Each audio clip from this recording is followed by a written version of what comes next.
Salam God Lovers.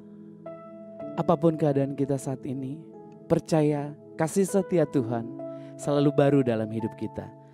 Mari pagi ini kita hampiri tahta kudus Tuhan. Mari menyembah Tuhan, meninggikan nama Dia.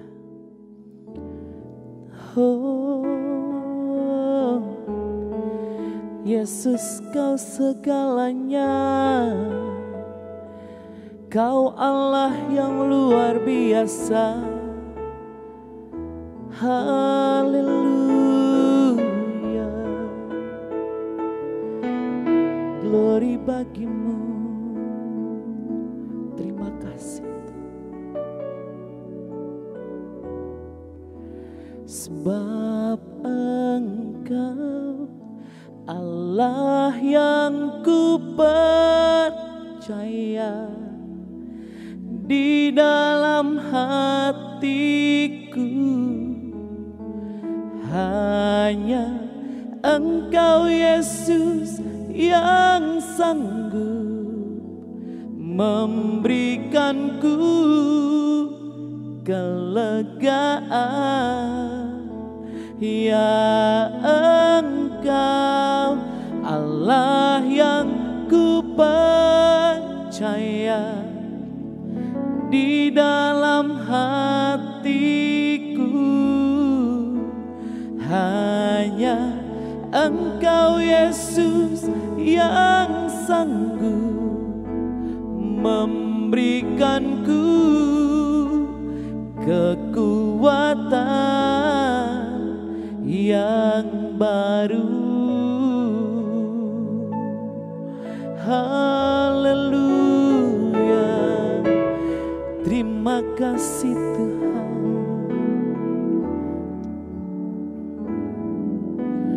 Di saat aku takut, ku percaya padamu. Segala kekhawatiranku di tanganmu ku serahkan.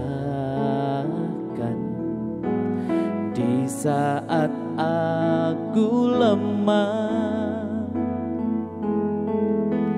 ku bersandar padamu.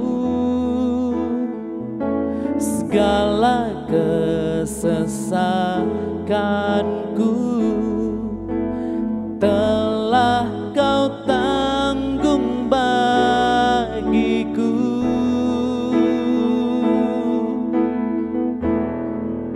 Sebab Engkau Allah yang ku percaya. Di dalam hatiku hanya Engkau Yesus yang sanggup memberikanku kelegaan. Ya Engkau Allah yang ku percaya. Di dalam hatiku hanya Engkau Yesus yang sanggup memberikanku kekuatan. Sebab Engkau Allah yang ku percaya. Di dalam hatiku hanya Engkau Yesus yang sanggup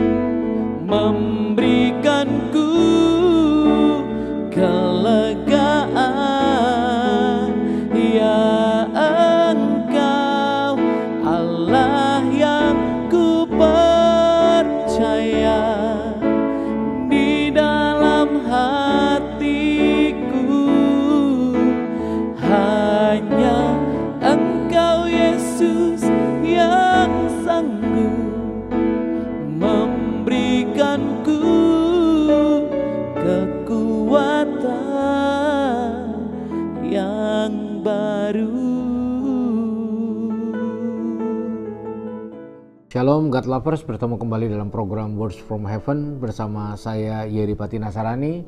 Mari saya kembali mengajak untuk setiap kita memiliki kerinduan dan kehausan untuk back to basic, kembali ke dasar-dasar kebenaran firman Tuhan yang sakral, dasar-dasar pengenalan yang benar akan Tuhan, sehingga lewat pengenalan akan Tuhan, lewat dasar-dasar yang kita bangun, maka muncullah buah-buah, warna-warna kehidupan, integritas, muncullah nilai-nilai kerajaan Allah, sehingga dimanapun kita berada, orang boleh mengalami apa yang kita pahami, apa yang kita dalami, dan tentu apa yang kita hidupi.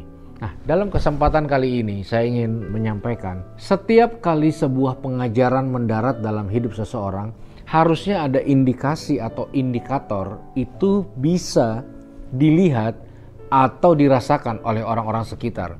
Jadi kalau kita kenal Tuhan, kita belajar firman seperti kesempatan kali ini, harusnya berujung pada sebuah indikasi atau indikator, ada yang bisa dilihat dari pemahaman-pemahaman yang kita pelajari. Kalau kita sedang mempelajari tentang Yesus, lalu tidak ada indikasi apapun yang bisa dirasakan oleh orang yang ada di kanan kiri kita, tentulah itu tidak mencerminkan kebenaran utuh sedang kita kunyah atau sedang kita terima dan telaah. Jadi selalu ada indikator. Ibaratnya kalau seseorang makan durian, tentu dia nggak bisa seketika menutupi bau durian itu. Dia mau cuci tangan dengan baik, dia mau minum sesuatu untuk menghilangkan bau. Orang-orang sekitarnya akan merasakan apa yang masuk dalam mulutnya. Sama, ketika seseorang menghidupi firman Tuhan, tentu ada indikator jelas yang bisa dirasakan orang di kanan kirinya. Salah satu indikator penting dalam kesempatan kali ini yang saya ingin sampaikan adalah Yesus, sahabat orang berdosa. Itu indikatornya. Kekuatan dan pengenalan akan Yesus harusnya melahirkan orang-orang yang mampu bersahabat dengan orang-orang yang berdosa. Matius 11 ayat 19, kemudian anak manusia datang, ia makan dan minum. Dan mereka berkata, lihat ia seorang pelahap dan peminum, sahabat pemungut cukai dan orang berdosa. Tetapi hikmat Allah dibenarkan oleh perbuatannya. Artinya, kalau kita makin rohani, lalu makin jauh dari orang-orang berdosa, kita merasa superioritas kita tinggi, kita merasa orang-orang yang berdosa di sekitar kita itu adalah bukan levelan dan selayakan dengan kita. Kita mulai meninggalkan mereka di grup-grup WhatsApp, kita mulai meninggalkan mereka di pertemanan dan sebagainya. Dan kita tidak lagi memiliki sebuah kemampuan untuk bisa berkontribusi dan bersahabat. Maka tentu ada yang salah dalam sebuah pemahaman. Ya, saya tahu Alkitab juga berkata, jangan duduk di kumpulan orang pencemooh. Pergaulan yang buruk merusak kebiasaan yang baik. Itu betul, tapi jangan pernah lupa kekuatan dari Yesus adalah dia bersahabat dengan orang-orang berdosa. Dan dia tentu ingin kita anak-anaknya juga mampu memiliki kemampuan untuk berdiri dan duduk dengan orang-orang berdosa. Sekali lagi, kalau kita mau jujur, banyak orang Kristen hanya mampu mengasihi sejauh keberhasilan. Banyak orang Kristen mulai tidak memiliki kemampuan ketika kegagalan mulai terjadi. Makanya kalau kita mau jujur juga, ada yang namanya cancel culture. Orang-orang yang dianggap salah, berdosa, tidak ditemani, travel warning, tidak boleh bersahabat dengan mereka, harus dijauhi, tidak menjadi bagian dari kehidupan gereja atau orang percaya. Kita membutuhkan Tuhan bukan hanya untuk berkat, mujizat, terobosan, kesehatan dan sebagainya. Kita juga membutuhkan Tuhan supaya kita juga bisa hadir di mereka yang gagal, mereka yang berdosa, mereka yang diberikan stigma negatif, mereka yang ada dalam kondisi-kondisi yang tidak mudah untuk dijangkau. Dengar baik, selalu ada kelompok-kelompok yang sulit dijangkau oleh masyarakat, termasuk anak-anak Tuhan. Saya ingat waktu COVID beberapa waktu yang lalu, ketika banyak orang membangun portal-portal donasi untuk mensupport tenaga medis, pekerja dan sebagainya, saya mengumpulkan donasi untuk segmen-segmen yang terstigma. Pertama, saya mengumpulkan donasi untuk teman-teman debt collector, orang-orang yang dimusuhi masyarakat. Lalu saya mengumpulkan donasi untuk para pekerja malam. terapis pijat, DJ, bartender, pekerja malam, pekerja seks komersil dan sebagainya. Waktu saya mulai berbagi pada mereka, begitu banyak orang mencibir dan mereka berkata bahwa segmen-segmen ini bukanlah segmen-segmen yang layak untuk disupport. Itu sebabnya kesempatan kali ini izinkan firman Tuhan menolong mata dan hati kita supaya kita tidak melihat orang-orang berdosa ini dengan kacamata penghakiman. Kita melihat orang-orang berdosa ini dengan kacamata kasih dan anugerah, sehingga orang-orang yang ada di sekitar kita ini boleh mengalami kasih dan anugerah Tuhan yang besar melalui kita. Ingat, Yesus tidak hanya dikenal oleh ajarannya, dia juga dikenal oleh dengan siapa dia duduk, makan, dan juga bersahabat. Ya, dia bersahabat dengan siapapun. Dia bersahabat terutama dengan mereka yang tertindas, mereka yang tertolak. Yesus ada seringkali di posisi korban. Dia bersama-sama.